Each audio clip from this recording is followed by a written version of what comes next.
The silence in the truck was heavier than any sound I had ever heard. It pressed in on me, suffocating, broken only by the soft, rhythmic squeak of the styrofoam cooler on the seat between us. Inside that cooler, packed in ice, were the two most precious things in my world: the kidneys that would save our twin daughters' lives. Outside, the rain hammered against the windshield, blurring the world into a gray watercolor of despair.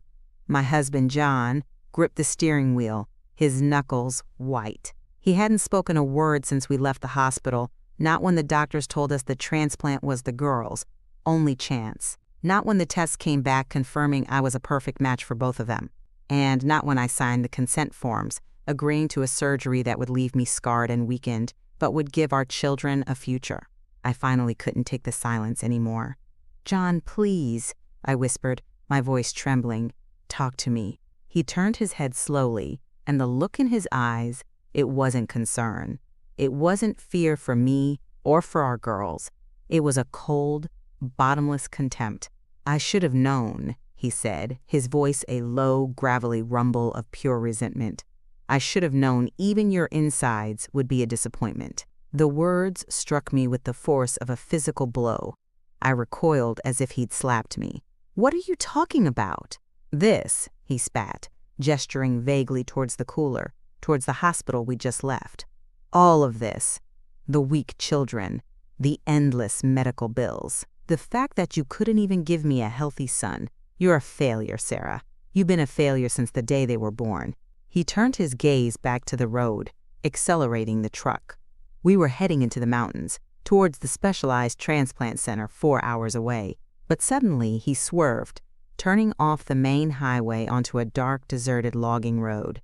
Panic, cold and sharp, pierced through my shock. "John, where are you going? This isn't the way." He just smiled, a cruel, chilling twist of his lips. "I'm correcting a mistake," he said. He drove for another mile, deep into the dark, dripping forest, before pulling the truck to a screeching halt. He turned off the engine, plunging us into an eerie silence, the only sound the relentless drumming of the rain on the roof. He got out, walked around to my side, and wrenched the door open. "Get out," he commanded. Then he reached in, grabbed the styrofoam cooler, and set it on the muddy ground. "You wanted to be their savior?" he sneered, his face inches from mine, the smell of stale coffee on his breath. "Fine, save them. The hospital is about 50 miles that way." He pointed back down the dark, empty road. "Let's see how far a failure can get." He got back in the truck, the engine roaring to life, and he left me. He left me standing in the pouring rain, in the middle of nowhere, with a cooler containing the organs that were my daughter's only hope, and a 50-mile walk ahead of me. He wasn't just leaving me to die. He was sentencing our children to death, all because they were born girls. NIF, your heart is already racing. Please smash that like button and subscribe to this channel. You need to witness the justice that finds a man who would commit such an unspeakable act. Let's dive back in. N.N. John was what people called the salt of the earth. He was a farmer, his family having worked the same plot of land for over 100 years. He was rugged, quiet, and his hands were calloused from a lifetime of hard labor. I was a city girl, a veterinarian who had moved to the small, rural town, seeking a quieter life. I fell in love with his perceived simplicity, his connection to the land. I mistook his silence for depth, his traditional values for stability. His family, the Millers, were the unofficial royalty of our county. They were respected, their names synonymous with hard work and integrity. John's father, a stern patriarch who ruled his family with an iron fist, saw our marriage as a good match. I was educated, healthy, and came from good, sturdy stock, as he put it. My purpose was clear from the beginning, to provide the next generation of Miller men to work the land. "This farm needs sons," he told me the day John proposed. "A man's legacy is in the sons who carry on his name and his work. John knows his duty." I thought it was just the talk of an old man, a relic from a bygone era. John had never said such things. He spoke of partnership, of building a life together. He admired my work with animals, my intelligence. I believed our life would be different. Our wedding was a simple affair at the local Grange Hall, filled with farmers and their families. I felt like I had finally found my roots, a community, a place to belong. We lived in the original farmhouse, a sturdy building that had weathered a century of storms. The first few years were happy. I continued my veterinary practice, and John worked the farm. We were a team, but the pressure for a child, a son, was a constant low hum in the background. It came from his father, from the knowing looks of the other women in the community, and eventually, from John himself. "Dad's been asking," he'd say, his tone casual, but his eyes intense. "He says we're not getting any younger." When I finally became pregnant, the entire Miller clan celebrated. The assumption, spoken and unspoken, was that I was carrying the heir. John started building a new crib in his workshop, carving little tractors into the headboard. He'd pat my belly and say, "He's going to have your brains and my strength. He'll be the best farmer this county has ever seen." The day our twin daughters, Lily and Rose, were born, the atmosphere in the hospital was jubilant until the doctor announced, "Congratulations, you have 2 beautiful, healthy girls." The smile slid off John's face. His father, who had been waiting in the hall, simply turned and walked away without even looking at them. John's disappointment was a physical presence in the room. He held them, but it was with a sense of obligation, not joy. "Girls," he said, the word sounding foreign in his mouth. "Well, I guess we'll have to try again." That was the beginning of the end. The man I had married began to disappear, replaced by a sullen, resentful stranger who saw me as a failure. My worth, I quickly learned, was measured only in my ability to produce a son. And I had failed the test NNTHE. First sign that something was deeply wrong with our daughters came when they were about 6 months old. They were small for their age and struggled to gain weight. They were constantly sick, their tiny bodies racked with fevers and infections. As a vet, I had a keen eye for subtle symptoms, and my maternal instincts were screaming that this was more than just a rough start. I took them to specialist after specialist. John complained about the cost, the time away from the farm. "They're just sickly," he'd say, dismissing my concerns. "Your side of the family must be weak." It was a constant refrain, a way to shift the blame onto my genetics, my failure. Finally, a nephrologist in the city gave us the devastating diagnosis. Our daughters had a rare, aggressive form of polycystic kidney disease. Their kidneys were failing. Without a transplant, they wouldn't live to see their 5th birthday. The news shattered my world. John's reaction was cold, detached. He didn't cry. He didn't comfort me. He just stared out the hospital window, his jaw tight. "More bills," he muttered. "More problems." In his eyes, this was just another mark of my failure. I had not only failed to give him sons, but I had given him defective daughters. The search for a kidney donor began immediately. Family members were tested first. John was not a match. His father and brothers refused to even be tested. "We have a farm to run," his father said, his voice cold. "We can't be laying up in a hospital bed." Their refusal was a clear statement. The girls, being female, were not worth the sacrifice. My own family was small, and no one was a suitable match. The waiting list for a deceased donor was years long, time our daughters didn't have. The only option left was a living, non-related donor, or for me to be tested. The doctors warned me that donating a kidney was a major surgery. Donating 2, in a staged procedure, was almost unheard of and carried significant risks. But to me, there was no choice. They were my children. I would walk through fire for them. When the tests came back, it was a 1 in a million miracle. I was a perfect match for both Lily and Rose. The news should have been a moment of incredible hope. For me, it was. For John, it was just another burden. "So you'll be out of commission for months," he said, his voice flat. "Who's going to run your practice? Who's going to help me around here?" There was no gratitude, no relief, only resentment. The plan was set. We would travel to a specialized transplant center in the mountains. I would undergo the first surgery to donate a kidney to Lily. A few months later, I would have the second surgery for Rose. The day before we were scheduled to leave, John's father came to the house. He ignored me and the girls, speaking only to his son. "You know what this means, don't you?" he said, his voice low. "She's done. Even if this works, she'll never be able to carry another child, let alone a son. This is the end of the line." He looked at me then, his eyes filled with a disgust so profound it made my skin crawl. "You have failed this family in every conceivable way." That night, John didn't sleep in our bed. He slept on the couch. The next morning, he loaded the cooler with the donor kidney, which had been surgically removed from me just hours before and was being specially transported, into the truck. He didn't help me get in. He didn't speak. The silence was a prelude to the ultimate betrayal, a betrayal more horrific than I could ever have imagined. He wasn't just disappointed in me. He hated me, and he was about to make me, and our daughters, pay the price for my perceived failure. NTHE, red taillights of the truck disappeared into the curtain of rain, leaving me in an almost absolute darkness. The sound of the engine faded, replaced by the roar of the storm and the frantic, terrified beating of my own heart. I was alone, in the middle of a forest, 50 miles from help, and the cooler at my feet held the literal lifeblood of my child. For a moment, I crumpled. A sob tore from my throat, a raw, animal sound of disbelief and despair. He had really done it. He had left me here to die.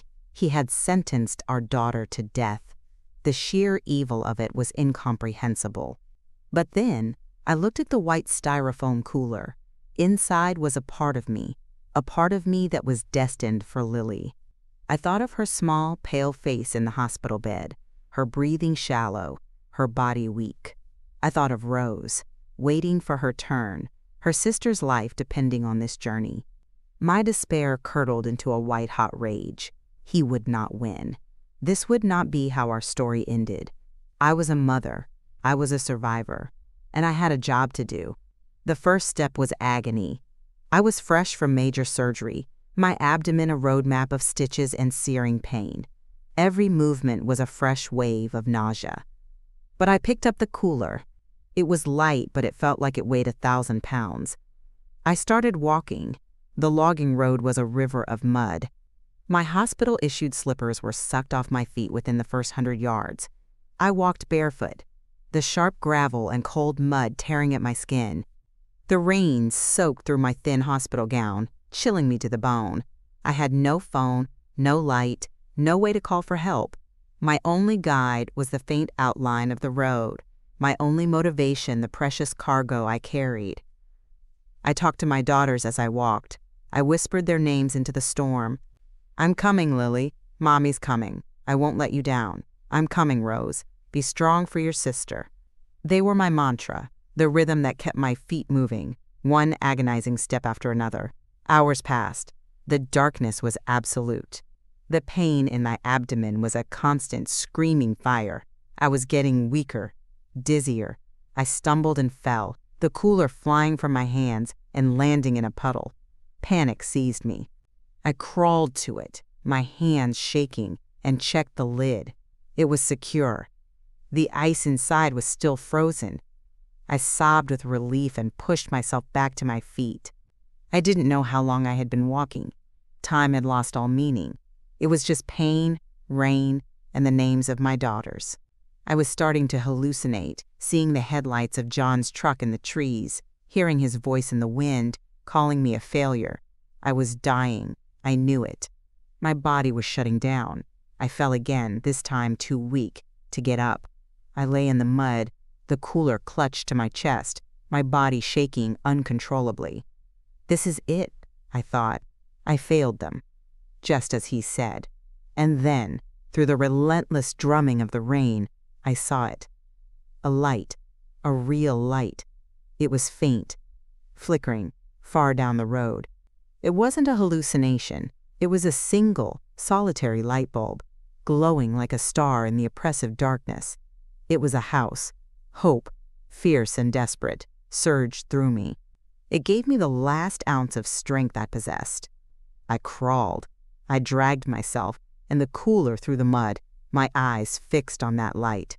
It was the most beautiful thing I had ever seen. It took me what felt like an eternity, but I reached it. A small, run-down cabin with a single light burning on the porch. I pulled myself up the steps, my bloody hand leaving a smear on the wood, and I banged on the door with all my remaining strength before the world finally went black. I woke up to the smell of wood smoke and coffee. I was lying on a couch wrapped in a thick, scratchy wool blanket. The pain in my abdomen was a dull throb, but the searing agony was gone. An old woman was sitting in a rocking chair by a wood stove, watching me. She had a face like a weathered map, her eyes sharp and intelligent. "You're lucky I'm a light sleeper," she said, her voice raspy but kind. "Another hour out there and you'd have been gone." My first thought was the cooler. "My daughter," I rasped, my throat raw. "The cooler." "It's safe," she said, nodding towards a corner of the room where the white cooler sat next to the stove. "Put some fresh ice in it from the freezer. Now, you just lie still. I've called for help." The woman's name was Martha. She was a retired nurse who had lived alone in these woods for 30 years. She had cleaned my wounds, dressed my feet, and given me something for the pain. She was an angel, disguised as a hermit. A state trooper arrived, his face a mixture of disbelief and concern as I recounted my story. He looked at my torn feet, my hospital gown, and the cooler, and his professional demeanor cracked. "He just left you?" he asked, his voice laced with outrage. He immediately put out an alert for John's truck. An ambulance came for me, but I refused to go until I knew the kidney was on its way. The trooper, a young man named Officer Evans, promised he would personally escort the cooler to the transplant center. He looked me in the eye and said, "I have a daughter, ma'am. I will not let you down." I was taken to the nearest local hospital. The story of the woman found in the woods, carrying a donor organ for her child, spread like wildfire. The nurses and doctors treated me with a gentle reverence that brought tears to my eyes. Officer Evans called a few hours later. The kidney had arrived at the transplant center safely and on time. Lily was in surgery. The first part of my impossible journey was over. The next call came from the transplant surgeon himself. "The surgery was a success," he said, his voice warm with relief. "The kidney is functioning perfectly. Your daughter is in recovery. You saved her life, Mrs. Miller." I began to sob, a deep, wrenching sound of relief so profound it felt like my soul was unclenching. While I was recovering, the news came. They had found John. He had driven to a motel just off the highway, not far from where he had left me. He had checked in, ordered a pizza, and watched a movie. He had made no attempt to call for help, no attempt to see if I was alive. He had simply discarded me. He was arrested and charged with attempted murder and felony child endangerment. His father hired a high-powered lawyer who immediately began spinning a narrative to the press. John was under extreme stress, they claimed. He had suffered a momentary psychotic break. He loved his wife and daughters and would never intentionally harm them. It was the same tired excuse, the same attempt to paint the monster as a victim. But this time, there was a witness. Me. And there was a hero, Officer Evans, who was more than willing to testify about what he had seen on that dark, rainy road. The community that had once revered the Miller name was now looking at them with horror and disgust. The salt of the earth had been exposed as poison. NNTHE trial was a media circus. It was the story of the year, the heroic mother versus the monstrous father. John's lawyer tried to paint me as an unstable, emotional woman. He argued that I had exaggerated the events, that John had simply gotten lost and panicked. He tried to use my physical weakness against me, suggesting my memory was unreliable. But he couldn't argue with the facts. He couldn't argue with the tire tracks on that deserted road. He couldn't argue with the motel receipt. And he couldn't argue with the testimony of Martha, the woman who found me, or Officer Evans, the man who saved the mission. My testimony was the centerpiece of the trial. I walked to the stand, my body still healing, but my spirit forged in steel. I didn't cry. I didn't shout. I looked at the jury, and I told them the truth. I told them about the years of disappointment, about being made to feel worthless because I had daughters instead of sons. And I told them about the moment he looked at me with pure contempt and called me a failure before leaving me to die in the storm. The most powerful moment came during the cross-examination. John's lawyer, trying to trip me up, asked, "Mrs. Miller, isn't it possible that in your pained and confused state, you misunderstood your husband's intentions?" I looked directly at John. He flinched, unable to meet my gaze. "There is no misunderstanding the act of driving your wife, who has just had major surgery, into the wilderness and abandoning her with your child's only hope for survival," I said, my voice ringing with clarity. "That is not a misunderstanding. That is a choice. It was the ultimate expression of his disappointment that his children were not boys." The jury was out for less than an hour. The verdict was guilty on all counts. John's face, which had been a mask of sullen arrogance throughout the trial, finally crumbled. He looked pale, small, and pathetic. His father, sitting in the front row, stared straight ahead, his stony face revealing nothing. But I knew. Their dynasty, their precious legacy, built on the backs of men, had been brought down by the quiet strength of a woman they had deemed a failure. Justice had been served, not just for me, but for Lily and Rose. The world now knew that their lives mattered, that their worth was not determined by their gender. As John was led away in handcuffs, he looked at me one last time. There was no hatred in his eyes anymore. There was only the hollow, empty look of a man who had lost everything because he was incapable of valuing what he had. In life after the trial was about healing, in every sense of the word. A few months later, I underwent the second surgery, donating my other kidney to Rose. The procedure was a success. For the first time in their lives, my daughters were healthy. They began to grow, to thrive, their cheeks filling with color, their laughter filling our small, rented house. The farm, which was a marital asset, was sold as part of the divorce settlement. The Miller dynasty, which had lasted for over a century, was over. The land was bought by a cooperative of young, female farmers, a delicious irony that was not lost on me. With my share of the money, I bought a small house in the city, close to the girls, doctors. It wasn't a grand farmhouse, but it was ours. It was a place of peace, a sanctuary free from judgment and disappointment. The story of my ordeal had touched people across the country. A fund was started for the girls, future, and donations poured in.